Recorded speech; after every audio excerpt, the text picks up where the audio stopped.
그래서 이제 일단 본문을 좀 보고 갑시다요. 자, 12절. 그때 우리가 이 땅을 얻음에 아르곤 골짜기 곁에 아로엘에서부터 길르앗 산지 절반과 그 성읍들을 내가 누벤 자손과 갓 자손에게 주었고, 자 여기 누구에게 줬다고 이야기합니다. 그리고 길르앗의 남은 땅과 옥의 나라였던 아르곱 온 지방 곧 온 바산으로 내가 므낫세 반지파에게 주었노라. 바산을 옛적에는 느바임이 땅이라 부르더니, 자 이제 느바임이 뭘로 바뀌었어요? 바산으로 바뀌는 거예요. 그죠? 이스라엘 민족에게는. 자, 므낫세의 아들 야일이 그슬 족속과 마가 족속의 경계까지 아르곱 온 지방을 점령하고 자기의 이름으로 이 바산을 오늘날까지 하봇야일이라 불렀느니라. 그러니까 하봇야일. 재밌는 표현을. 하봇야일이 뭐냐면 야일의 촌락이라는 뜻이에요. 이게 므낫세 아들이 이제 정복한 땅이거든요. 민수기 32장에 보면은 32장 41절에 기록이 되어 있어요. 므낫세 족속들이 차지한 땅, 어떤 땅인지. 여기에 12절, 13절, 14절이 어떻게 되어 있냐면 그냥 단어로만 보면요. 아로엘이 그 벗기다 그런 의미에서 왔고요. 중간에 있는 13절에 있는 르바임이 아까 그 흑암 뭐 그렇게도 표현하시지만 이렇게 라파에서 왔거든요. 치료하는 그 라파에서 왔고, 하본야일이 생명의 처소라는 뜻이에요. 생명의 처소. 그러면 벗기고 치료하고 생명의 처소 이렇게 되는 거예요. 그냥 12절, 13절, 14절이 아까 목사님 말씀하실 때 제가 이 내용이 나온다 그랬잖아요. 12절, 13절, 14절의 내용이 그냥 단어 하나로 이렇게 축소돼서 나오고. 예, 이렇게 발전해가는 모습이 보이죠. 그러니까 이제 여러분들이 이제 그 모세가 기록하는 방법을 알죠. 지명인을 사용해서 지명의 이름들이 결국은 뭐 사용하고 있다? 점략 전쟁을 요약하는 단어로 가고 있다는 걸 알 수 있죠. 이제 그걸 알면은 여러분들이 되게 쉬워진다는 거, 성경 읽기가. 벌써 지레짐작을 할 수 있다는 거죠. 이런 단어가 나오면은 지금 요렇게 밟아가고 있네. 창세기, 신명기 1장 1절에서도 장소가 계속 찍고 나왔잖아요. 거기에도 6지명이 나오거든요. 그런 지명들하고도 보면은 다 어떤 내용이었어요? 결국은 통과하는 내용이었단 말이에요. 벗기고 치료하고 생명 만들고 뭐 그런 내용밖에 없다는 게 성경 내용은. 그러니까 지명 이름이 전부 다 뭐로 사용됐다? 구원의 이야기라는 거예요. 구원의 이야기. 그래서 어떤 상태에서 시작을 해서 어떻게 마쳤는까지 오면은 다 맞아요. 거의 지명이 뜻이. 그걸 여러분이 좀 기억을 하시면 좋겠어요. 성경 읽기 할 때에. 그래서 이제 14절까지의 이런 모습들은 전부 어떤 내용이었다? 이렇게 점령해서 나누어졌다라고 기록한. 그러니까 이 가로 안에 표현됐던 것들이 어떤 건지 알겠죠, 그죠? 네. 이거는 뭐 어떤 사본이 있고 어떤 사본은 없는 거니까 여러분이 참고하시고. 근데 지금 벌써 신명기 2장에서도 이 가로가 있었고 지금 3장에도 나오고 가로가 신명기에서는 잘 나와요. 이것 때문에 이제 모세 오경이 한 번에 다 기록된 게 아니라 좀 첨부가 된 흔적이 있다. 이제 그렇게 학자들은 말을 하고 있는 거죠. 그거는 우리가 신경 쓸 건 아니고 우린 그냥 완성된 걸로 읽으면 되니까. 자, 그 다음 15절 보세요. 내가 마길에서 길르앗을 주었고 누벤 자손과 갓 자손에게 길르앗에서부터 아르논 골짜기까지 주었으되 곧 그 골짜기의 중앙으로 지역을 정하였으니 곧 암몬 자손의 지역 약복강까지며 또는 아르바와 요단과 그 지역이요 긴 네렛에서 아라바 바다 곧 여메와 비스가 산 기스베에 이르기까지의 동쪽 지역이니라. 여기 이제 우리가 아는 약복강이 하나 나왔죠, 그죠? 16절에서. 근데 지금 왜 이런 단어들이 언급을 해주고 있는가 여러분이 눈치를 채시면 좋을 것 같아요. 약복강 나오면 어떤 사건이에요? 야곱이 이스라엘 되는 사건이에요. 야곱이. 그러니까 지금 두 지파 반이 차지하고 있는 땅이 어떤 건지 여러분이 아셔야 돼요. 그리고 도피성 이제 사장에 가면 도피성까지 나오거든요. 그러면 두 지파 반에게 도피성을 3개를 줘요, 여러분. 그리고 서쪽으로 가서도 3개가 세워지고, 그래서 6개가 세워져요, 도피성이 이스라엘 땅에. 그러면 이 6이 차지하고 있는 게 뭔지 아시겠어요? 왜 지금 여기 두 지파 반을 남겨놓는 걸 여러분 생각하셔야 돼요. 이쪽으로 주는지. 이 동쪽은 원래 준다는 표현이 없잖아요. 건너가서 얻어야 돼, 가나안 땅을요. 근데 지금 여기서 미리 얻게 한단 말이에요. 이거 뭐예요 도대체? 어떤 의미죠?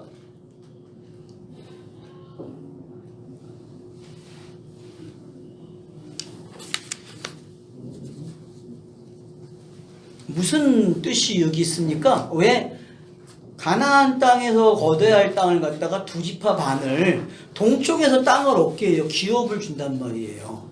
동쪽에서. 이거는 약속의 땅이 아니잖아요, 원래.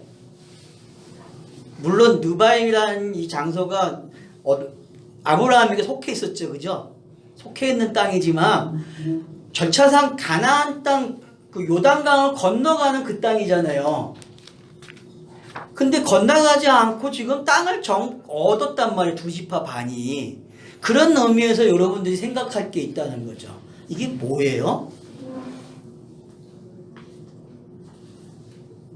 그러면은 우리가 지금 성령이 임하면은 곧 뭐라 그래요, 이걸? 하나님의 나라라 그러잖아요. 하나님의 나라. 성전이고 하나님 나라라고 표현한 그 시각. 근데 아직 뭐가 있어요? 아까 처음 시작하실 때 이거 말씀 표현하셨잖아요. 네, 그런 표현들이 있다는 거죠. 그러니까 여러분들이 전쟁에서만 그런 표현이 있는 게 아니고 정복하지 않는데 정복한 것처럼 기록하고, 그리고 정복 전쟁이 있고, 마찬가지로 지금 여기서도 가나안 땅을 요단강을 건너가서 얻는 땅이 맞는데 요단강 전에 주고 있어요. 땅을 두 지파 반에게. 그것도 문화세는 재밌는 게 반이 짜겨져. 반이 짜겨지는 것도 되게 재밌는 표현이라는 거죠, 지금. 근데 이걸 좀 생각하고 가는 거하고 생각을 안 하는 거하고 차이가 있다는 게 성경 읽기에서 여러분. 아시겠어요? 그러니까 지금 제가 왜 이렇게 시간을 끄냐 하면은 좀 생각을 하시라는 거야. 그냥 쭉쭉 읽지 말고, 여기에서 뭔가 좀 생각을 하게 하는구나. 분명히 가나안 땅이라고 했는데, 요 동편에서 땅을 얻는 의미가 뭐지? 그럼 여러분, 아브라함이 땅 사는 거하고 묘지 샀잖아요? 야곱이 땅 사는 거하고 차이점이 뭐죠?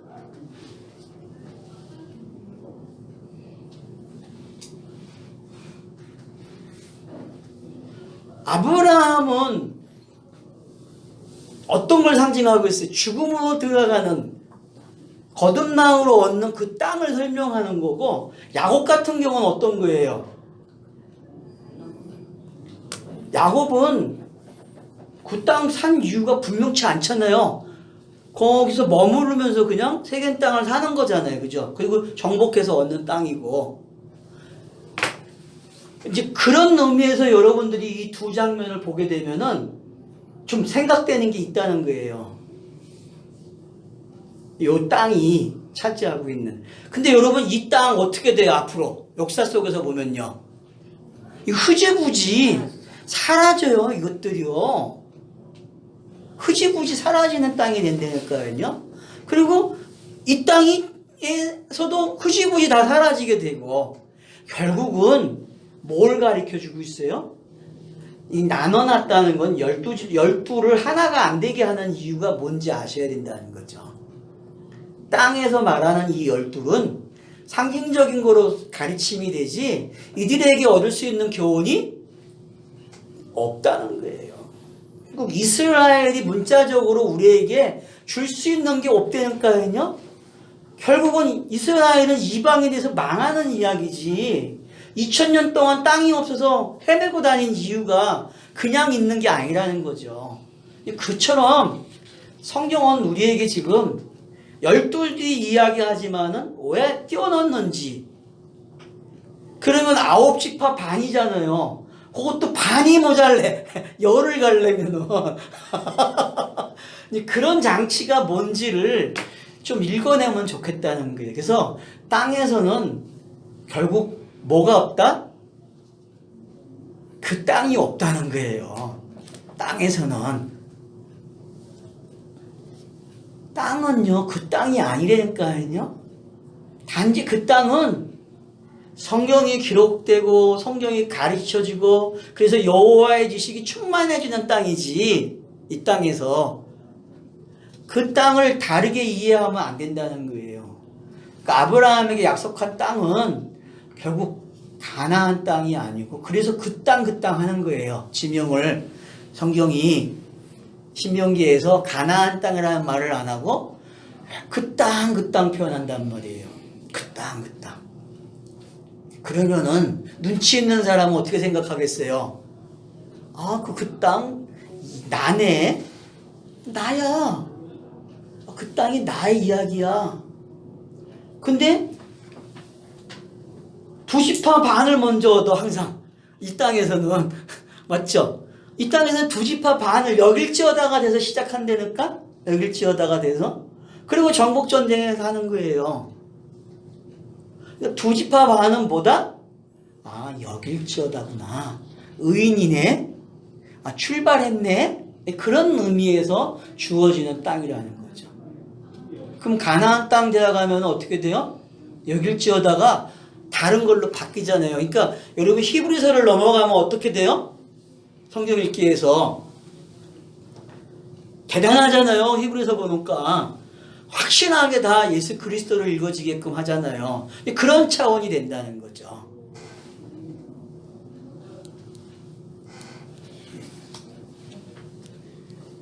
자, 여기 보면 이제 5페이지로 오십시오. 2지파 반이 요당 동쪽을 기업으로 얻는다.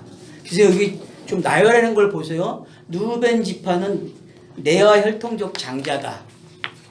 그 다음 누벤 요셉 이렇게 가요. 왜 누벤 요셉이 가죠? 장자가 누가 됩니까? 창세기에서 예언은 유다가 되지만 창세기에서는 야곱이 누구를 세워요? 요셉으로 장자를 만든단 말이에요. 그래서 제가 누벤 요셉이 들어가는 거예요. 그리고 실제로 누벤이 장자 역할을 하잖아요. 몇 번.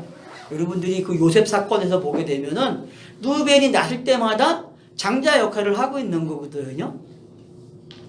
그런 표현에서 여러분들이 좀 읽으셔야 되고요. 그 다음 갓지파. 네아의 여종 실바예요. 이게 네아의 여종 실바가 7제거든요. 7제. 그러면 여러분 여종에서 태어난 사람의 아들이 7제예요. 7제. 자, 성경에서 7이 어떤 숫자인지 여러분 좀 세바가 뭔지 기억을 하셔야 된다니까요. 그 다음 므낫세 지파. 요셉의 혈통적 뭐예요? 혈통적 장자죠. 근데 뭘로 바뀌어요? 장자가 에브라임으로 바뀌고 여기에 유다가 들어갈 수 있다는 거예요. 그러니까 요셉과 유다는 결국은 뭐다? 이스라엘 역사의 장자예요. 큰 두 흐름의 장자. 그리고 누벤이라는 장자. 결국 장자가 몇 명 있어요 지금? 역사에? 셋이 등장하고 있어요 여러분. 셋이. 그러면 이제 여러분들이 성경 읽기 속에서 여호수아서부터 성경 읽기 하면서 어떤 게 장자로 등장하는가 살펴봐야 돼. 그죠? 어떤 게, 어떤 지파가. 그래서 유다 지파는 언제 그게 등장하죠? 자, 갈렙에서 등장을 하고 있죠. 역사 속에서는. 자, 역사 속에서는 갈렙이 등장을 해요. 그래서 여호수아가 에브라임 지파잖아요. 그죠? 그래서 2지파가 이렇게 쌍마차를 가지고 가요. 거기서는. 근데 에브라임 지파 어떻게 돼요? 사사기에서 보면은 전멸되는 데까지 가잖아요. 사사기에서 보면은 초토화되죠. 자, 그 다음 보세요. 뒤에도 나가면 이제 눕기서를 통해서는 또 누가 나와요? 유다 지파가 또 나오게 되고 결국 다윗과 연결이 되는 족보가 더워서 나오잖아요. 그러니까 장자가 성경이 가져가는 장자가 어떤 거고 내면으로 가는 장자가 누군지 또 확인하셔야 돼요. 그러면은 성경에서는 내면으로 가는 장자가 이스라엘 지파 속에서 안 나온다는 거예요. 뭘로 나와요, 여러분? 아브라함의 믿음으로 가는 사람만이 뭐다? 장자가 된다는 거예요, 여러분. 다 실패해요. 유다도 실패하고 요셉 지파, 르벤, 성경이 꼽은 장자들은 다 실패한다니까요. 아브라함, 에브라임도 실패하죠. 다 실패해요, 성경에서요. 그러니까 여러분들이 진짜 장자를 알아야 된다니까요. 그러니까 로마서 9장에서 11장까지가 누구 이야기냐면은 장자 찾는 이야기로도 볼 수 있어야 돼요. 장자가 누군지. 거기서 장자는 뭐예요? 아브라함의 믿음을 쫓는 사람이 장자예요, 여러분. 그래 아브라함의 믿음을 설명하는 장치가 장자들 이야기 속에 있는 것 찾아하고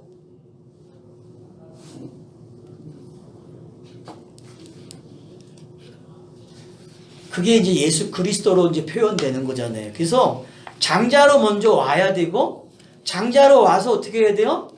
차자로 죽어야 된다니까요. 그래서 그래야만 장자로 나온다니까요. 그리스도로. 그런 이야기가 장자로 온다는 거는 땅의 원칙은 뭐였어요? 땅은 장자만 되는 거잖아요. 땅의 원칙은. 근데 성경은 장자가 해야 할 일이 있다고 그러죠. 뭘 해야 돼요? 차자를 죽여야 돼. 장자는 차자를 죽여서 자기가 누군지를 배워야 한단 말이에요. 그러면 장자는 성경의 땅의 장자는 뭐예요? 결국 혼돈과 공허의 모습이었고 허물과 죄로 죽어있는 모습이었단 말이에요. 그게 바로 차자인 대로 넘어가줘야 거기서 의가 나오고 생명이 나온단 말이에요. 그러니까 로마서 5장에서 표현하고 있는 첫 아담과 둘째 아담이 어떤 건지 잘 이해를 하셔야 돼요. 성경 읽기에서. 그런 내용들이 지금 이 두 지파 반 이야기 속에 들어있어요, 여러분. 알겠죠? 이 두 지파 반 이야기 속에 누벤과 에브라임이라는 것이 나오지 않고 요셉도 안 나오고 유다도 안 나와요. 근데 지금 이렇게 나오고 있어요. 이렇게 어떤 건지 그것이. 그래서 여러분들이 왜 누벤과 므낫세 반지파가 이렇게 포함이 되고 있는지를 요걸 보시면서 좀 생각을 하시면 좋겠어요. 12지파는 하나의 이스라엘로 이동하고 정착해야 한다. 그런데 두 지파 반이 요단 동편에 남는다. 그 이유를 성경 예언서들이 말해줄 것이다. 그러니까 여러분들이 이걸 좀 먼 시각 속에서 보셔야 돼요. 크로노스 속에서 기록이 되는 이유가 뭐냐면 이걸 설명을 해야 돼요. 크로노스가. 그러면은 여호수아서부터 설명하고 있겠죠. 이거에 대해서. 그럼 여러분들이 이걸 잘 관찰하게 되면 그래서 여호수아서에서 한번 이 두 지파 반 때문에 큰일이 일어나잖아요. 여러분 기억하세요? 이 사람들이 제단을 쌓잖아요. 요단 동편에서 제단을 쌓으니까 파견이 나오잖아요. 이거 왜 쌓냐 물어보잖아요. 근데 그런 것들이 뭔지 여러분 뭘 암시해주고 있고 앞으로 어떤 사건이 일어나는지 보셔야 된다니까요. 그러니까 그런 것들이 성경의 기록 장치라는 거죠. 이렇게 먼 걸 보게 한단 말이에요. 66권을 쫙 훑어보는 장치들이 되어 있다는 거죠. 긴 복선들이. 여호와의 전쟁으로 두 지파니 하람으로 땅의 주인이 바꾸어지는 사실. 여기서 하나 얻을 건 이거라는 거죠. 자, 여기서 얻을 게 뭐라고요? 땅을 얻을 수 있다는 거.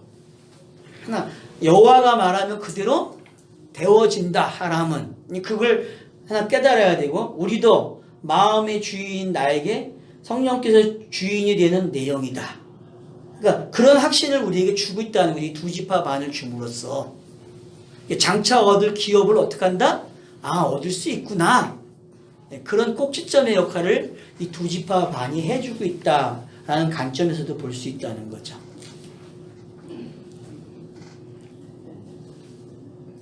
자, 18절로 20절. 자, 그때에 내가 너희에게 명령하여 이르기를 너희 하나님 여호와께서 이 땅을 너희에게 주어 기업에 되게 하셨은즉 너희의 군인들은 무장하고 너희의 형제 이스라엘 자손의 선봉이 되어 건너가되. 그러니까 지금 두 지파 반이 해야 할 일이 뭡니까? 자, 세 가지 명령을 주고 있잖아요. 일단 그건 뒤에서 보고, 자, 너희에게 가축이 많은 줄 아노라. 아노니 너희의 처자와 가축은 내가 너희에게 준 성읍에 머무르게 하라. 여호와께서 너희에게 주신 것 같이 너희 형제에게도 안식을 주시리니 그들도 요단 저쪽에서 너희의 하나님 여호와께서 그들에게 주시는 땅을 받아 기업을 삼기에 이르거든 너희는 각기 내가 준 기업으로 돌아갈 것이니라 하고. 자, 이들이 왜 선봉에서 그렇게 쓰죠? 이유가 뭐인 것 같아요, 여러분? 이들은 선경험이 생긴 거죠. 어떤 선경험이 생긴 거죠? 기업을 얻었잖아요. 그리고 처자식들이 안식할 수 있는 곳이 생겼죠. 그럼 그게 의미하고 있는 게 뭔지, 그래서 선봉에 선다는 게 뭔지 아셔야 돼요. 여길지어다라는 경험이 어떤 건지 여러분이 아셔야 돼요. 여길지어다가. 여길지어다는 바로 이런 선경험을 이야기해 주는 거예요. 이 선경험이 있는 사람은 선봉에 서서 어떻게 한다? 용맹스럽게 싸울 수 있어요. 여러분, 용맹스럽게. 한번 여러분 창세기 49장에서 갓지파 예언을 한번 볼까요? 갓지파가 무슨 일을 하죠, 여러분? 갓은 군대의 책을 받아 도리어 그 뒤를 추격하리라. 맞죠? 똑같아요, 여러분.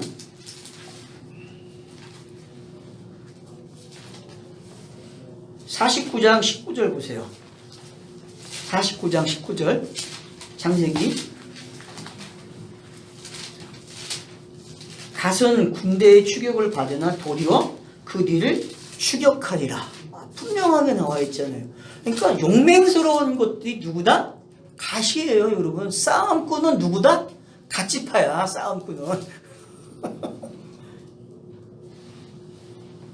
이게 선봉에 서서 한다니까요. 그러니까 본문의 흐름 속에서 여러분이 확인해야 할 게 바로 이런 거구나. 그럼 지금 창세기 49장을 쓰고 있어요, 안 쓰고 있어요? 본문에서 쓰고 있잖아요. 요 내용대로 지금 되고 있다고.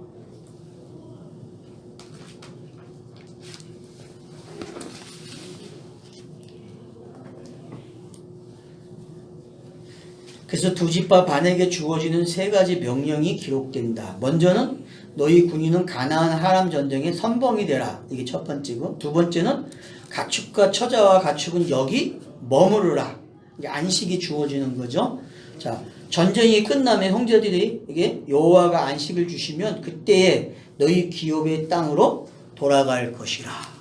그러니까 요 내용을 주시해서 보게 되면 어떤 거예요? 앞으로 일어날 이야기라는 거죠.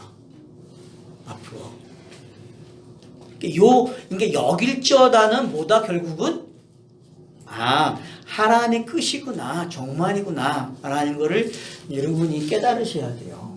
그런 부분에서.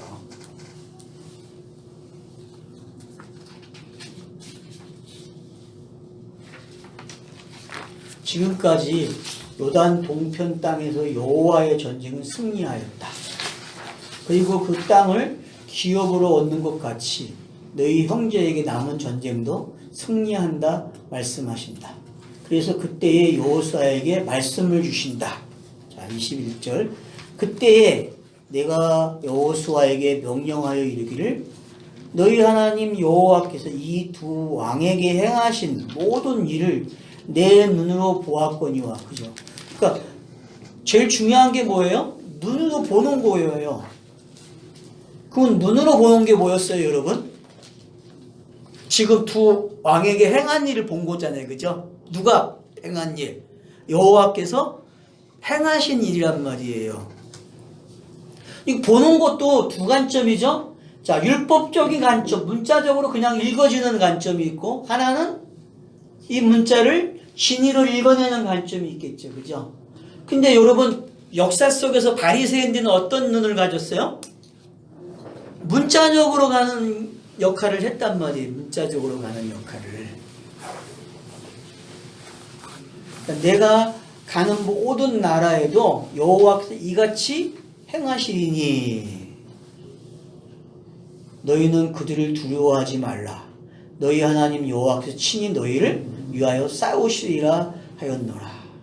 모세와 다른 지도자는 여호와의 뜻이 종말을 보고 알고 마음에 새긴 사람이다. 그러니까 여호수아가 훈련이 잘 되는 거죠. 여호수아는 여러분 어디서부터 훈련이 되죠? 출애굽기에 보면은 여러분 가끔 나오는 사람이 누구예요? 여호수아예요. 아멜렉과 전쟁에서도 여호수아가 선봉장이 됐고, 또 시내산 올라갈 때에도 여호수아는 뒤쫓아 올라갔다니까요. 그러니까 그게 뭔지 여러분이 아셔야 돼요. 그게 뭔지. 그러니까 철저하게 모세가 죽으면 여호수아가 된다는 그림이, 그러니까 옛사람과 새사람, 예수와 그리스도의 모습이 아주 쫙 나타내주고 있다니까요. 이 성경에서. 그게 출애굽기서부터 시작이 돼가지고 지금 여기까지 오는 거예요. 계속 이야기가. 그러니까 얼마나 길게 지금 여호수아가 설명됐는지 기억하셔야 돼요. 근데 우린 여호수아 그러면은 여호수아서에서만 기억하려고 그래. 그 전에 여호수아가 한 거에 대한 것을 몰라요, 잘. 그러니까 여러분들이 그런 선교육이 어떤 건지를 알고 계셔야 된다는 거죠. 그런 면에서 신명기의 모세는 바로 이런 내용으로 말하는 자신이다. 그러니까 여호수아, 지금 모세는 지금 자기가 말하는 그 내용 속에 담겨져 있어요.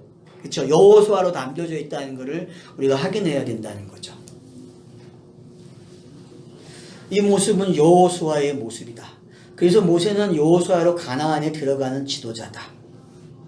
요단 동편의 두 왕의 전멸을 마음에 새기고 새로운 지도자가 되라는 차원에서 본문이 기록된 것이다. 그래서 하람의 승리의 여호와께서 여호수아에게 두려워하지 말라 하신다. 내가 먼저 하람을 하신다고 약속하신다. 이 내용이 2장의 후렴이었다. 여기서도 후렴으로 여호수아와 백성들에게 여호와께서 섬기는 거야 하신다. 그러니까 전쟁은 누구만 한다?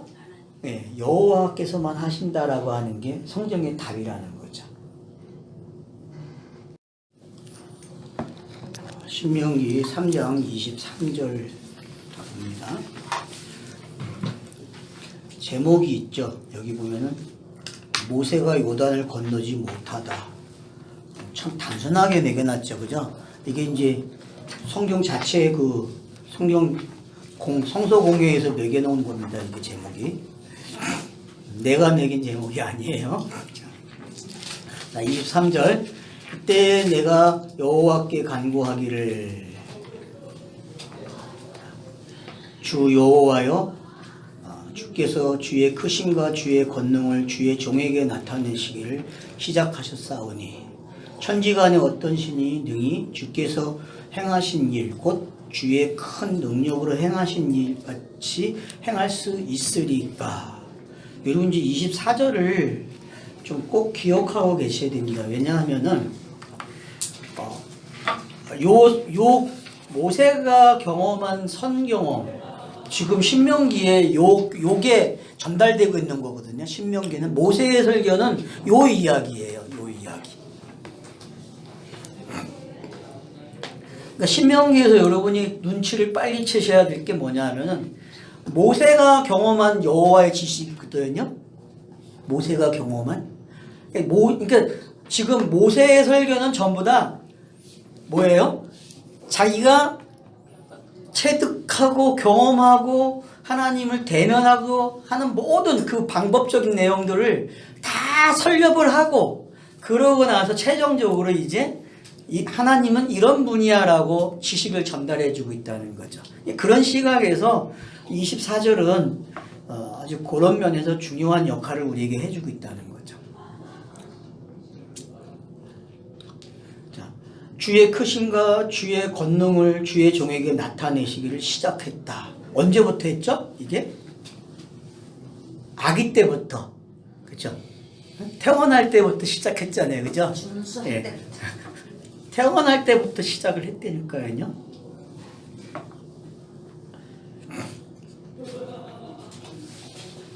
아마 무리바 사건이 제일 큰 사건이 될 거예요. 무리바 사건이. 자기도 놀랐을 것 같아요, 그죠? 분명히 가나안 땅 들어갈 것 같은데 거기서 넌 안 돼. 이 한 마리가 엄청난 충격이라는 거죠, 모세에게는요.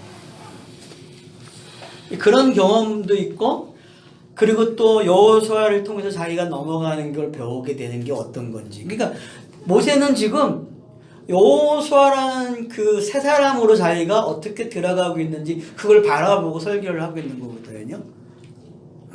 자, 그래서 이제 25절에 구하옵나니 거기 이제 각주가 2번이 붙었죠. 여러분들이 이거는 좀 읽으시고 성경구절들 집에서 하나하나 찾아보시면서 이게 뭘 의미하는지. 결국은 누구까지 나옵니까? 여기 맨 밑에 가면은 나사로까지 나오죠. 다 삭개오죠. 삭개오 19장에 나타나는 이 삭개오를 여러분이까지 좀 기억을 하시면서 이런 것들이 어떻게 표현이 되고 있는지를 좀 이해를 하시면 좋겠습니다. 그래서 구하옵나니 나를 건너가게 하사 보단 저쪽에 있는 아름다운 땅, 아름다운 산과 레바논을 보게 하옵소서. 자, 이게 모세의 어때요? 가장 큰 열망의 기도잖아요. 모세가 지도자가 된 게 중요한 게 아니잖아요. 모세는 어떻게 해야 돼요? 저 땅을 가야 되거든요. 저 땅을. 그러니까 뭐라고 표현합니까? 여호와께서 너희 때문에 내게 진노하사 내 말을 듣지 아니하시고 내게 이르시기를 그만해도 족하니 이 일로 다시 내게 말하지 말라. 그러니까 모세에게 표현되고 있는 이 표현들이 우리가 이제 뒤에서 나오겠지만 내용 속에서 우리가 하나 생각하고 가야 할 것은 이 땅에서 여호와께 대면하고 기도한 사람은 모세하고 예수밖에 없어요. 모세하고 예수밖에. 그러니까 지금 모세의 이런 표현들은 이제 뒤에 가면 나오지만 여러분들이 뭘 기억해야 돼요? 예수의 그 마지막 기도와 관계 있다는 거예요. 마지막 기도. 이건 이제 본문에서 보기로 하고요. 일단 그렇게 좀 체크를 해놓고 보시면 좋겠고, 그 다음 이제 너는 비스가산 꼭대기에 올라가서 눈을 들어 동서남북을 바라보고 내 눈으로 그 땅을 바라보라. 너는 이 요단을 건너지 못할 것이며. 눈으로 본다는 거 여러분 어떤 건지 아세요? 여러분 눈이라는 단어가 은혜를 입었더라. 노아는 은혜를 입었더라. 6장 8절에서 그러니까 노아는 지금 모세는 어떤 상태예요? 눈으로 본다는 건 어딜 들어간 거예요? 네? 누구의 눈에 있어요 지금?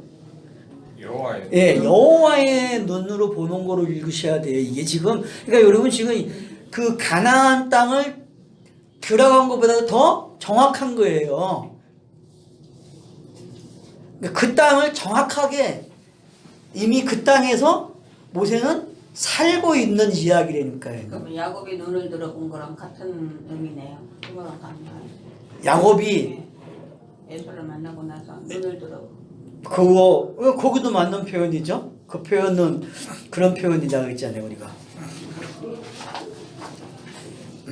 그래서 그 비스가산에 올라가서 그 눈을 들어서 동서남북을 쫙 바라보는 게 그러면 결국은 예수가 십자가상에서 보는 여자에게 하는 말이 당신의 아들이다 하고서부터 뭐 그런 표현들이 전부 다 지금 여기서 떠올라야 성경 읽기 한 사람들의 모습이라는 거죠. 전체의 내용, 그러니까 그 가상 7원의 말씀이 지금 여기에 다 들어있는 거죠.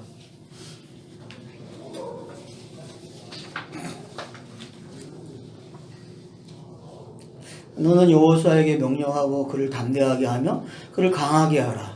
그는 이 백성을 거느리고 건너가서 너가 볼 땅을 그들이 기업으로 얻게 하리라 하셨느라. 그때 우리가 백부월 맞은편 골짜기에 거주하였느니라. 그래서 그 장소까지 언급해 줌으로써 그게 얼마나 모세에게 있어서 한편으로는 실망스러운 거지만은 다른 한편으로는 옛사람이 죽고 새 사람으로 보는 게 어떤 건지까지 우리를 위해서 이렇게 기록한 거예요.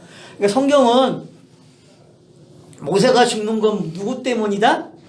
나 때문에 이렇게 기록이 되는 거나 성경에 꼭 잊지 마세요. 알았죠? 성경의 기록 방식은 독자를 위해서 이렇게 기록한 거지 그 사람이 이거 가지고 모세는 가나안 땅 못 들어갔으니까 지옥 갔다 이렇게 표현하면 안 된다는 거예요. 그런 내용이 아니고 이건 뭔가 가르쳐 주려고 하는 내용이 있다는 거죠. 가르쳐 주려고 하는.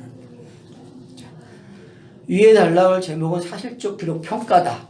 맞죠? 여러분 사실적 기록 평가예요. 그러나 진위를 본문은 설명한다. 민수기는 역사적 사실이다. 그러나 신명기는 사실을 뭐로 표현한다고요? 새 언약으로 해석하는 것이 신명기의 기록 방식을 우리는 매번 확인하고 있다. 지금 이제 3장까지 왔기 때문에 매번이라는 단어를 제가 쓴 거예요. 이미 확인한 거다. 그 이유는 모세의 기도다. 23절에 내가 여호와께 간구하기를 이게 이제 아마르로 기도한다는 거예요. 이 단어가 아마르라는 단어예요. 아마르 그러면 우리는 뭐예요? 이미 결과가 좋게 일어난 것 사건이에요. 그냥 이미 완성된 단어란 말이에요. 아마르로 이야기하면은 해석된 거죠. 뭔가 자기를 국민이 여겨달라고 확신의 말을 한다. 그리고 자기가 신명기에서 율법의 선지자가 아니고, 자 여러분, 그러니까 신명기는 모세가 율법의 선지자가 아니에요. 알았어요? 신명기는 모세는 어떤 사람이에요? 믿음으로 들어가는 아브라함이야. 알았어요? 그렇게 읽으셔야 돼. 신명기를 읽으실 때는. 철저하게 민수기에서는 어떤 지도자예요? 율법의 지도자예요. 그래서 모세 앞에서 다 죽어야 돼. 항상 율법이기 때문에. 근데 신명기는 그렇지 않아요. 여러분 시각이.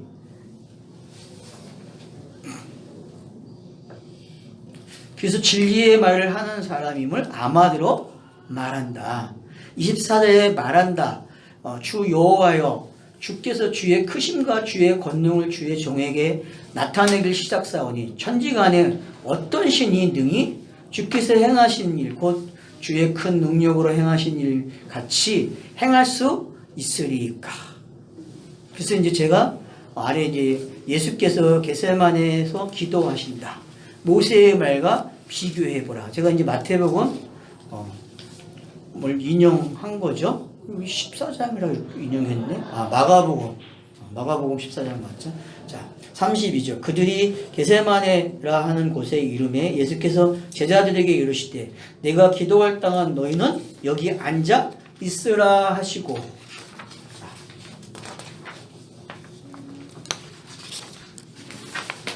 베드로와 야고보와 요한을 데리고 가실새 심히 놀라시며 슬퍼하사 말씀하실 때 내 마음이 심히 고민하여 죽게 되었사오니 너희는 여기 머물러 깨어 있으라 하시고.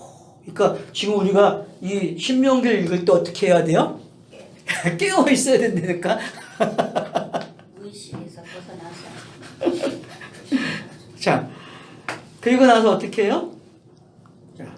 자, 조금 나아가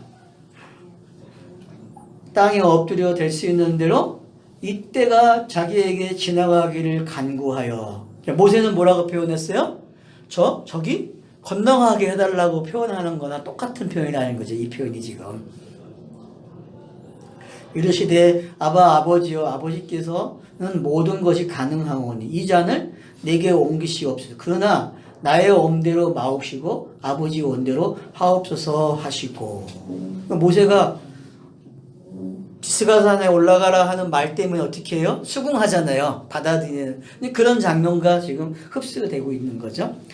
돌아오사 제자들이 자는 것을 보시고 베드로에게 말씀하시되 시몬아 자느냐 너가 1시간도 깨어 있을 수 없더냐. 시험에 들지 않게 깨어 있어 기도하라. 마음에 원이로되 육신이 약하여 다 하시고 다시 나아가 동일한 말씀으로 기도하시고 다시 돌아오사 보신즉 그들이 자니 이는 그들의 눈이 심히 피곤함이라. 이 내용을 모세는 뭐라고 표현해요? 너희 때문이라 그렇게 표현하죠. 그죠? 너희 때문이다.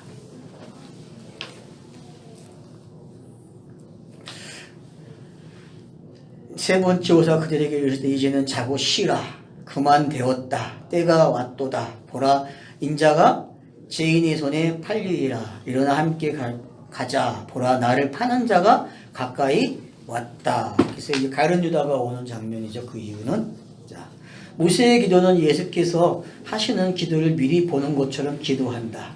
내가 건너가지 못하는 이유가 모세는 이렇게 말한다. 여호와께서 너희 때문에 내게 진노하사 내 말을 듣지 않으셨다 한다. 예수께서 세 명의 제자와 함께 세 번 같은 기도를 하신다. 죽게 되었으니 땅에 엎드려 될 수 있는 대로 이때가 자기에게 지나가기를 구하여 이르시되 아버지여 아버지께서는 모든 것이 가능하오니 이 잔을 내게 옮기시옵소서. 그러나 나의 원대로 마옵시고 아버지의 원대로 하옵소서 하신다. 인자한 예수는 자기의 대속의 죽음을 알고 기도하신다. 그러나 모세는 너희 때문이라는 직접적인 이유는 알지만 자기가 왜 죽어야 하는지 정당한 이유를 모르는 죽음이다. 이것도 이제 가로해 놓고 제가 뭐라고 했어요? 청중 때문에 사실적으로 기록한다. 그러니까 청중을 위해서는 이렇게 기록이 되는 거예요. 너희 때문이라. 근데 모세는 자기가 왜 죽는지 알까요? 모를까요? 알 것 같아요? 네? 왜냐하면 모세 그러면 율법이에요. 그냥 성경은 모세 그러면 율법이에요. 그러면 율법의 대표자는 어떻게 돼야 돼요? 죽어야 돼요. 그걸 가르쳐 주기 위해서는 아까 우리가 여기서 꼭 알아야 된다. 이제 그런 표현들이 뭔지. 그래서 예수께서 이 죽음은 너희를 위한 대속제물이라는 것을 가르쳐 주신다. 그러면 모세에 건너가지 못하는 이유가 따로 있지 않을까. 이미 모세는 여호수아로 건너간다고 우리는 해석했다. 예수의 이름의 뜻처럼 구원하는 역할을 내용으로 사실적으로 설명한 것이다. 그러니까 모세가 지금 이 여호와께 기도하고 이렇게 표현하는 설교 속에 표현하는 것들이 대속의 죽음과 관계가 있다는 걸 우리에게 암시해주고 있다는 걸 기억해야 한다는 거죠. 그러면 모세도 사라지듯이 예수도 사라져야 여호수아와 그리스도께서 보내시는 성령의 세대로 건너가는 것이다. 저는 이제 이렇게 마무리를 짓는 거예요, 이 장면을. 그러니까 우리도 어떻게 해야 돼요?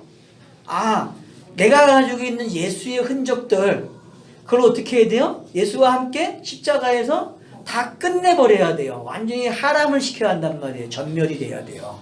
그 전멸이 아니라고 그냥 슬쩍슬쩍 하면 안 된다니까? 슬쩍슬쩍 하고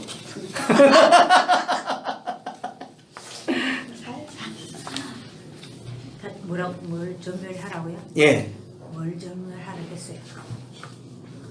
예수가 죽는 이유.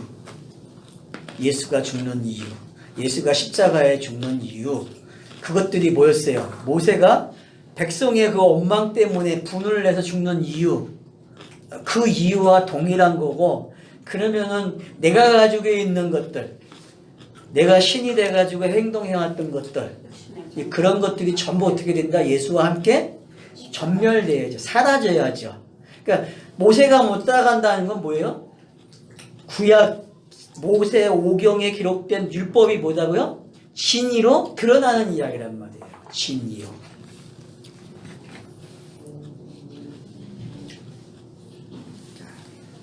그러면 모세도 사라지시 예수도 사라져야 여호수아와 그리스도께서 보내신 성령의 세대로 건너가는 것이다. 그게 이제 히브리서 1장에서 4장까지의 내용이 이 이야기를 계속 반복적으로 해주는 이야기죠. 옛사람이 죽어야 된다. 예수와 함께. 예.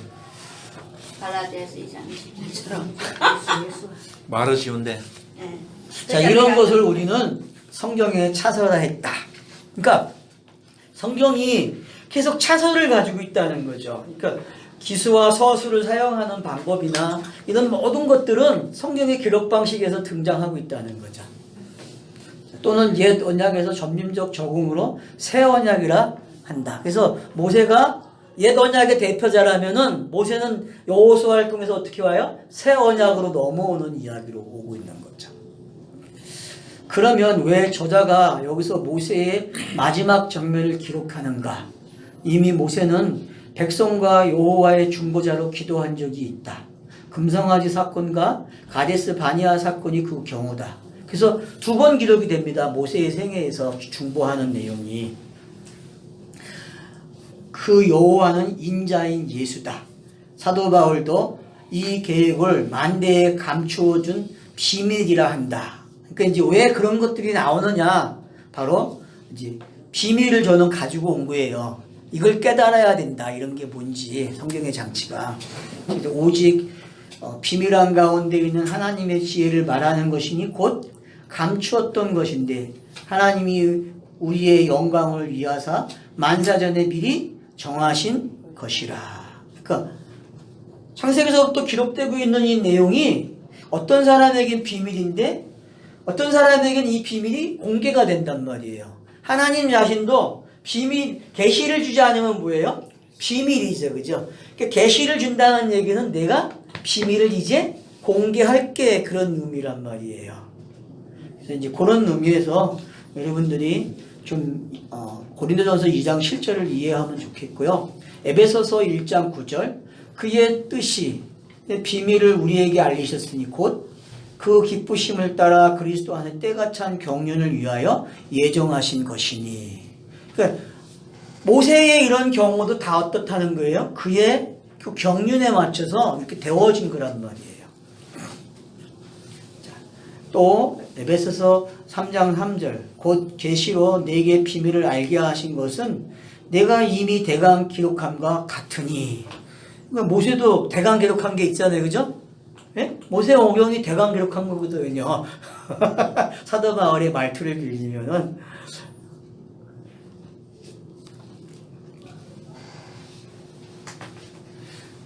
골로새서 1장 26절, 이 비밀은 만세와 만대로부터 오므로 감추었던 것인데 이제는 그의 성도들에게 나타났고, 신명기는 나타난 거잖아요. 그죠? 신명기는 기록 방식이 전면적으로 이거라고 설명해 준단 말이에요. 민수기의 기록이 이거야 라고. 그래서 너네들이 이걸 가지고 살면 돼. 그게 그 땅이야 라고 설명한단 말이에요. 자, 27절, 하나님이 그들로 해온 이 비밀의 영광이 이방인 가운데 어떻게 풍성한 것을 알게 하려 하심이라. 이 비밀은 너희 안에 계신 그리스도시니 곧 영광의 소망이라. 결국 모세도 여기까지 와야 된다는 거죠. 모세도 자기의 역할이 율법을 가지고 율법의 대표자로 있지만 모세도 요 소망을 보기 위해서 지금 신명기를 말을 하고 있다는. 그러니까 신명기는 자기의 신앙 고백에 모세가 나는 율법이었지만, 난 율법의 표상이었지만 나는 어디로 간다? 여기까지 보고 있다는 거예요. 여기까지. 자, 바울이 말하는 감추었던 것은 어떤 의미인가? 단도직적으로 말하면 너희는 귀도 없고 눈도 없다는 것이다. 자, 맞죠? 감춰질 거는 눈도 없고 귀도 없는 사람이야. 그 사람에게는 감춰져 있단 말이에요. 땅의 눈과 귀는 있는데 하늘의 말을, 하늘의 사건을 볼 수 없고 들을 수도 없는 장애인이라는 것이다. 저들은 성경 역사의 사실은 보고 듣고 하는데 사실을 진리로 보지는 못하는 병이다. 이런 병에 걸려 있다는 거죠. 이 병은 죽어야 나는 병인데 죽음의 의미를 모른다. 그래서 성경이 말하는 진짜 죽음을 설명하는 것이다. 그러니까 모세가 왜 못 따라가는지 알겠죠? 뭘 설명한다? 진짜 죽음을 설명한다는 거예요. 진짜 죽음. 진짜 죽음. 근데 자꾸 그걸 또 뭘로 읽어요? 사실적 죽음으로 읽는 거야. 그거를. 그런데 예수께서 성경의 역사적 사실을 비유라고 하신 것이다. 그래서 성경은 처음부터 비유만 말씀했다고 하신다. 그 각주 보세요. 3번. 비밀을 말하면 지금은 신천지라 하는데 비유. 비유. 내가 비유라고 안 읽었어? 네, 비밀. 비유로 말하면 지금은 신천지라 하는데 이렇게 신천지가 무서운가? 성경 전체가 비유인데 그러면 성경은 신천지만 사용하는 것인가요? 역사적 사실만 알고 그대로 해석해서 지금까지 온 게 우리들의 모습이 아닌가요? 이렇게 열심히 했는데 지금 만족하십니까? 오히려 비유에 관심을 갖게 한 신천지가 감사하지요. 그렇지만 신천지는 교주만 배부른 행위입니다. 저를 어떻게 평가하실지 두렵지 않습니다. 다만 사실과 진리가 얼마나 차이가 있는지 그러면 동전의 양면으로 협력하여 하나의 진리로 안내합니다. 이것을 우리는 계시의 적응이라 합니다. 성령께서 하시는 일입니다. 이렇게 내가 지금 표현을 했는데 이건 나중에 지원이 되고 없어도 되니까 신천지에 대해서 너무 겁먹지 말라는 거죠. 그죠? 성경이 자체가 이런데 이걸 말을 안 하면 어떡해. 그래서 예수께서 마태복음 13장에서 이렇게 표현하는 거죠. 예수께서 이 모든 것을 우리에게 비유로 말씀하시고 비유가 아니면 아무것도 말씀하지 아니하셨으니 이는 선지자들 통하여 말씀하신 바 내가 입을 열어 비유로 말하고 창세기부터 감추어진 것 창세로부터 감추인 것을 드러내려 함을 이루려 함이라. 여기 분명히 있죠? 비유로 말한 게 뭐예요?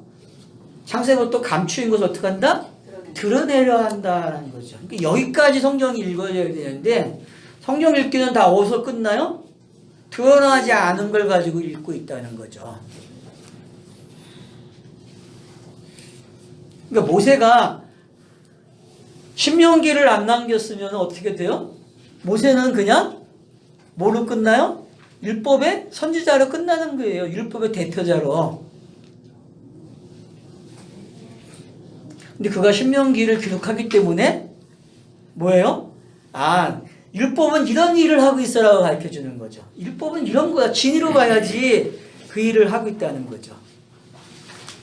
그 율법을 읽을 때마다 모세가 얼마나 설거풀 울겠어요 지금. 그 생각 해봤어요? 모세가 나 때문에 운다는 거? 이렇게 보면 성경은 강을 건너가는 과정에서 세례를 받았다 한다. 그러니까 비유가 해석되는 사람은 뭐라 그래요? 강을 건너간 거예요. 노아의 때도 그렇고 그래서 베드로전서에서 뭐라 그래요? 노아의 때에 세례를 받았다라고 표현한단 말이에요. 자, 베드로전서 3장 20절 그들은 전에 노아의 날 방주를 준비할 동안 하나님이 오래 참고 기다리실 때 복종하지 아니하던 자들이라. 방주에서 물로 말미암아 구원 얻는 자가 몇 명뿐이니 겨우 8명이라. 물은 예수 그리스도께서 부활하심으로 말미암아 이제 너희를 구원하는 편이 곧 세례라. 그러니까 세례가 뭐다? 부활과 맞춰서 설명됐죠. 그죠? 세례는 뭐다? 부활이에요, 여러분. 세례는 이는 육체의 더러운 것을 제하여 버림이 아니요 하나님을 향한 선한 양심으로 뭐한다? 간구하느니라. 그러니까 모세가 왜 그 비스가산에서 죽어야 되냐 하면은 요 역할을 하기 위해서 죽는 거란 말이에요. 요 역할.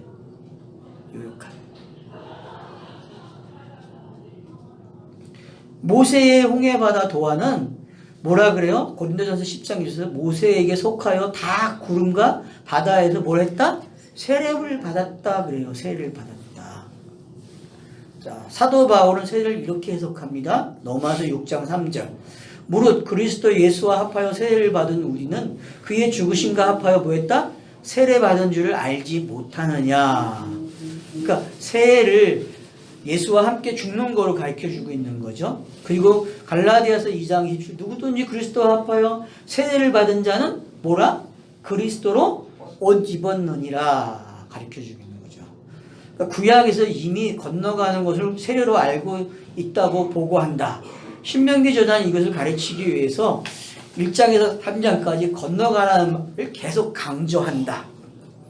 죽음으로 건너가는 내용을 얼마나 자세하게 여러 번 반복하고 있는지 2장의 도표를 보시면 소름 끼칠 정도로 정확하게 안내한다. 그러니까 여러분 2장에 제가 만든 그 도표를 보시면서 그 건너가는 게 뭔지 배워야 된다니까요. 정말. 자, 그래서 27절에서 신명기 3장 자, 여호와께서 모세에게 그만해도 보다 족하다 하신 거예요. 네가 충분히 무슨 일을 했다고요? 너 모세 율법의 대표자를 했어. 너 이제 힘든 일 끝나야지. 이 말은 뭐예요? 아들에게 예수에게 똑같은 말을 하시고 지금 나에게도 뭐라 그래요? 야, 너 그만큼 했으면 됐어. 그렇게 안 들리니까요? 계속 율법으로 하면 안 되잖아요. 계속 율법으로 하면은 어느 정도 하면 끝을 내야죠. 어느 정도 되면은 그러니까 땅의 차선을 꼭 넘어갈 줄 알아야 돼. 알았죠? 그러니까 땅에서는 차선을 넘어갈 줄 알아야 돼. 근데 한날 거기서 재밌다고 거기에 여기가 좁사오니 이것만 하면 안 된다니까. 꼭 그 다음이 있는데 그 다음이 있고 근데 올라가질 않아요. 거기서 멈춰요. 그 병을 빨리 캐치해야 돼요. 우리는요. 자, 모세가 말하는 너희 때문에 이제 어떤 의미인지 충분히 알았다고 생각합니다. 보이는 것을 삭제하는 보다 죽음이다. 그러니까 너희 때문에 그런 건 뭐예요? 보이는 것을 삭제하는 죽음이 보이는 것을 27절 여호와께서 모세에게 그만해도 족하다 하신다. 너는 이제 피스간 산에서 요단강 서편을 눈으로 그 땅을 바라보라 하신다. 너는 율법의 대표이고 역사적 사실이기 때문에 건너가지 말라 하신다. 이게 중요한 거예요. 알았죠? 그러니까 우리에게 성경 읽기를 어떻게 하라 그래요? 이렇게 하라는 거예요. 아, 모세가 건너가지 못하는 것은 뭐다? 율법으로는 못 들어가는구나. 율법으로는. 그런 의미에서 모세가 비스가산에서 보고 죽는단 말이에요. 반대로 아브라함은 믿음의 대표자다. 그러니까 창세기에서부터 신명기까지는 결국은 믿음을 설명하는 모세가 돼야 된다는 거예요. 성경 읽기가. 근데 자꾸 믿음이 약해져. 출애굽기서부터 성경을 읽으면 믿음이 없어져. 다 뺏겨버려 그냥. 뭐로 먹어버려 다? 율법이 다 먹어버린다니까. 잘한 거죠. 그러니까 그게 뭔지 또 알아야 된다니까요. 그러니까 강야 생활하고 가나안 생활이 뭐냐 하면은 철저하게 검증하는 거예요. 무슨 검증이요? 네가 이해한 그 믿음이 요거로 시작했는데 요 믿음도 있고 요것도 있고 요것도 있고 요것도 있어. 차서가 있는데 너 왜 요 믿음만 이야기하려고 해? 그런 거라는 거죠. 이 차서를 알아야 된다는 거죠. 성경이 가자는 데까지 가야 된다는 거죠. 근데 되게 보면은 끝내 자기 스스로가 이거면 조사원이야. 난 이만큼 알면 됐어 라고 점을 찍는다는 거죠. 꼭지점을. 이 나쁜 행습이 하람으로 전멸돼야 한단 말이에요. 고질병이죠, 이 병이. 그래서 28절에서 너는 여호수아에게 내 말로 명하라. 그를 담대하게 하며 그를 강하게 하라. 그는 백성을 거느리고 건너가서 너가 볼 땅을 그들이 기업으로 얻게 하리라 하셨다. 그는 너를 통해서 자 뭐라고 했어요? 가로에 놓고 예수 역사적 사실이에요. 그죠? 그러니까 우리가 역사적 사실을 읽을 때에 문자를 읽을 때에 뭘 배우라는 거예요? 그대로 내가 되어진다는 걸 배우라는 거예요. 그대로. 너의 아들이기 때문에 그는 그 땅을 기업으로 얻게 된다.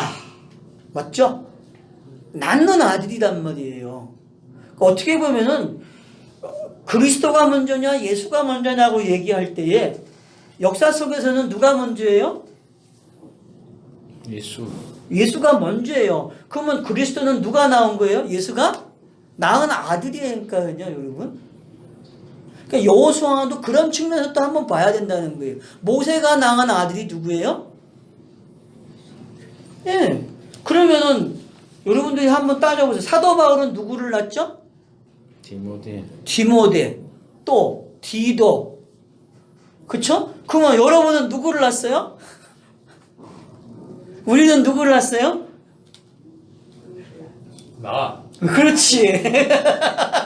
나를 낳아야지, 날.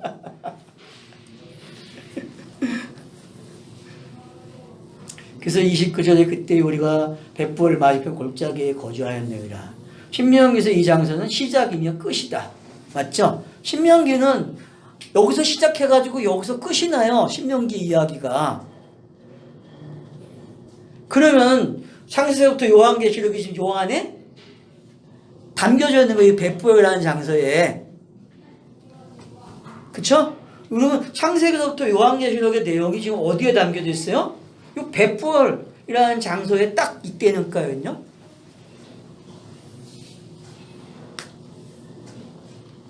신명기에서 이 장소는 시작이며 끝이다. 아래의 구절을 보라. 신명기 4장 46절. 요단 동편 벳부엘 맞은편 골짜기에서라. 이 땅은 헤스본에게 거하는 아몰렉 속 왕 시온에게 속하였더니 모세가 이스라엘 자손이 애굽에서 나온 후 그를 쳐서 멸하고. 자, 신명기 46장 6절. 벳부엘 맞은편 모압 땅에 있는 골짜기 땅에 장사됐고 오늘날까지 그 멸을 아는 자가 없느니라. 그래서 모세의 시체를 찾지 못하는 곳이 돼버린 거죠. 그러면 역사적 사실이 사라진 거죠. 그죠? 그죠? 역사적 사실이 사라졌어요. 뭐만 남아요? 기록된 성경만 남는데 그걸 사실로 읽는 사람은 누구처럼 죽는다는 거예요? 모세처럼 사라진다니까요. 그러면 그거 지식이 있으면 살아나. 그 지식이 있으면은. 근데 그 지식도 없이 사실적으로 읽으면 어떻게 돼요? 그냥 끝나는 거야, 그냥.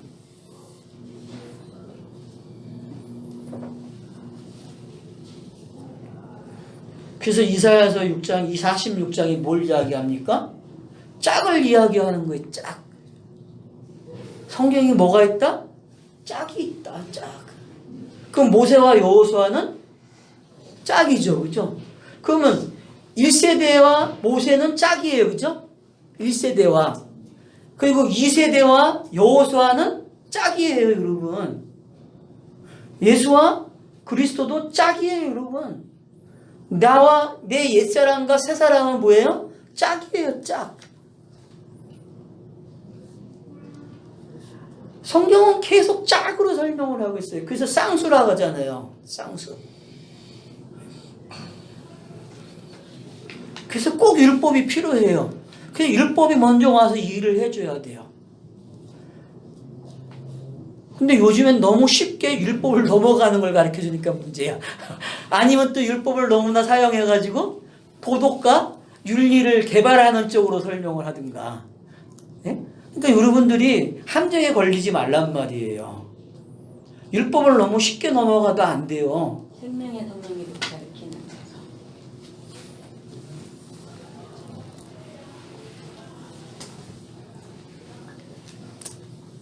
성경은 이렇게 읽어야 한다. 성경의 모든 말씀은 종말로 읽으라 하신다. 알았죠? 여러분 짝으로 딱 보이는 순간 종말로 이해하셔야 돼요. 아, 내가 끝났구나. 내가 새로운 사람이네. 내가 아니네. 난 그리스도인이네. 사라져야 된다니까요. 내가요. 내 의식이 사라져야 돼요. 여러분 성경을 딱 접하는 순간 그래 나는 없지. 진짜 이렇게 읽어줘야 된다니까요.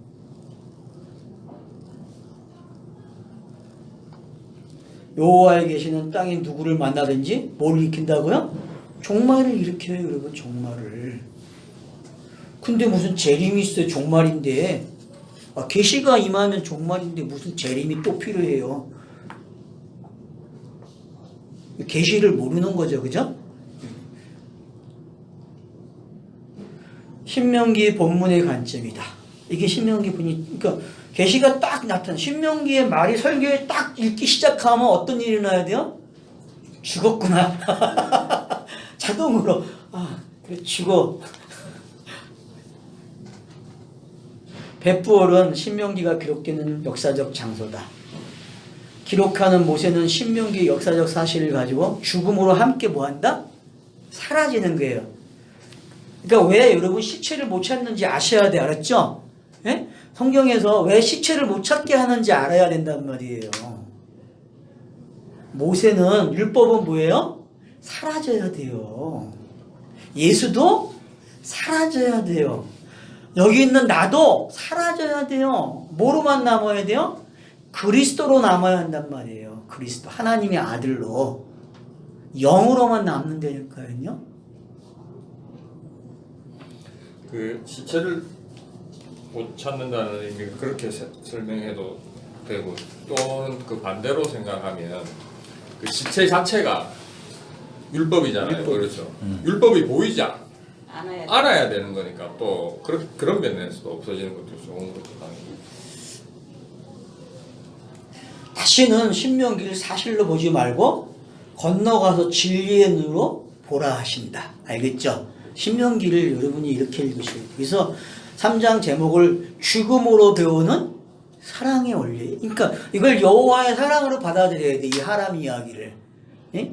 모세의 이야기 또 시온 왕을 치는 이야기 이런 것들이 뭔지를 이제 여러분이 두렵고 떨림으로 읽지 마시고 뭐를 읽어야 된다? 사랑으로 읽어라. 여호와의 사랑으로. 그래서 여기까지가 오늘 이야기였습니다. 아까 그 골짜기라는 네. 그 단어하고 여기 있는 골짜기하고 의미가 조금 달라서 제가 어떻게 쓰인지 그냥 찾아드릴게요. 스가랴 14장 5절에 보면 그 산 골짜기는 아셀까지 이를지라 너희가 그 산 골짜기로 도망하되 유다 왕 우시아 때 지진을 피하여 도망하던 것 같이 하리라 이렇게 표현합니다. 뭐냐면 골짜기로 도망을 하라고 나와요. 그 골짜기가 여기 있는 29절에 있는 골짜기예요. 그러니까 도피성 개념의 골짜기예요. 이 골짜기는 앞에 나왔던 골짜기랑 조금 달라요. 건너가는 골짜기가 아니고 우리가 흔히 얘기하는 그런 골짜기랑 조금 뉘앙스가 달라서 이 벳불이 이제 뭐 갈라진 틈하고 집 바이트하고 이렇게 합해져 있는 거거든요. 느낌이 이럴 것 같아요. 갈라진 집에 맞은편 골짜기니까 무슨 말씀인지 아시겠죠? 벳불에 갈라져 있는 이 집에 건너편에 있는 거니까 좋은 상태죠. 근데 그걸 이제 여기에서는 이렇게 골짜기로 표현했는데 이 골짜기는 스가랴 14장 아까 그 표현에 있는 것 같이 느낌을 그러니까 지진을 피해서 그쪽으로 도망하라 하신 골짜기예요. 앞에 있는 골짜기하고는 조금 뉘앙스가 다르고 이게 이제 등이라는 단어에서 왔거든요. 이사야 38장 17절 38장 17절 맞네. 보옵소서 내게 큰 고통을 다하신 것은 내게 평안을 주려 하심이라. 주께서 내 영혼을 사랑하사 멸망의 구덩이에서 건지셨고 내 모든 죄를 주의 등 뒤에 던지셨나이다. 등이란 뜻이거든요. 이것도 이제 주의 등 뒤로 우리가 도망해야 되는 곳이죠. 진노를 피하는 등이에요. 예. 그래서 이 내용이 이제 4장 뒤쪽에 보면 마무리할 때도 도피성 내용이 나오는 거예요. 연결이 되는 거예요. 그 도피성을 언급하기 위해서 이 지금 29절에 있는 이 골짜기라는 단어가 앞에 쓰였던 골짜기랑 조금 다르게 표현되고 있는 거예요.